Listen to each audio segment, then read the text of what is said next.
vous tous, chacun d'entre vous. Je suis vraiment d'abord heureux que vous soyez là, heureux que le comité suisse ait eu l'initiative de cette soirée à l'occasion de son assemblée générale.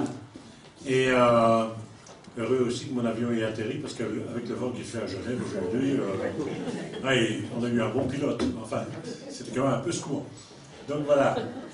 Donc, alors, vous racontez un peu d'abord peut-être le tribunal par l'intérieur. Donc vous avez vu les images, vous avez vu cette image de Bertrand Russell, et de savoir quand même qu'à l'époque, des militants, mais des intellectuels surtout, avaient décidé d'initier... C'est bon? Je vais rapprocher le micro. Voilà, ça va mieux? Oui. Voilà. Donc des intellectuels, dont Jean-Paul Sartre, avait décidé d'initier un tribunal et Bertrand Russell, Lord Bertrand Russell, qui faisait partie de la Haute Assemblée britannique, avait décidé de donner son concours, son nom et surtout les moyens pour que puisse se tenir un tribunal sur les crimes de guerre commis par les États-Unis dans leur guerre contre le Vietnam. C'est l'époque où ils déversaient sur le Vietnam à la fois le napalm, à la fois tous les défoliants possibles et imaginables pour rendre le paysage désertique, comme ça c'était plus facile pour bombarder les populations et poursuivre les Viet Cong. Et il faut dire que ce tribunal, à l'époque, avait eu un retentissement important.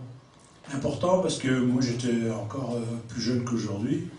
Et j'avais été très frappé par les débats qui avaient été initiés par le tribunal, de voir comment des gens développaient une expertise pour aboutir à ce qu'il y ait à la fois prise de conscience de l'opinion publique et qu'il y ait à la fois des éléments qui fassent progresser le droit en la matière.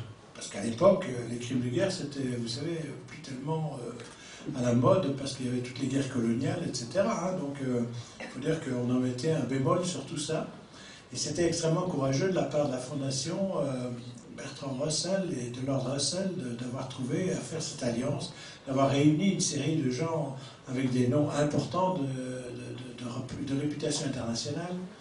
Et tout le travail qu'ils ont fait, c'était vraiment de faire progresser la notion de ce que c'était qu'un crime de guerre, compte tenu des nouveaux éléments utilisés par les armées et les puissants pour imposer leurs lois à travers la planète, quoi. Et ce qui a été extraordinaire, c'est pas que les militants, comme vous et moi, tout d'un coup, on se soit réveillés, on ait trouvé la formule. Non. Ce qui a été extraordinaire, c'est que ce message qui a été lancé par Russell et Sartre est passé aux États-Unis. Ce qui a été extraordinaire, c'est que finalement, c'est aux États-Unis que les populations ont pris conscience de ce qu'était l'inacceptabilité de cette guerre et que des courants importants dans le monde religieux, dans le monde de la société civile, et aussi parmi les maires des militaires qui se faisaient assassiner, trucider au Vietnam, allaient... bon. Et comment passaient tous ces messages? Eh bien, ils passaient à l'époque, et ça fera plaisir à Tobias, par une série de jeunes qui, lorsqu'ils étaient à Francfort, c'est-à-dire les avions partaient des États-Unis, et vous savez que Francfort était une base militaire importante des États-Unis pendant la guerre froide, et c'était le pont aérien par lequel passaient les avions américains qui atterrissaient à Francfort et qui repartaient après ça sur le Vietnam. Et la dernière fois, finalement, que les jeunes Américains, dernière occasion qu'ils avaient de rencontrer des gens, c'est qu'ils arrivaient à Francfort et puis ils étaient un peu mis en liberté, ils allaient dans les bistrots, je ne sais pas ce qu'ils faisaient d'autre, mais enfin, ils s'amusaient pendant un certain temps.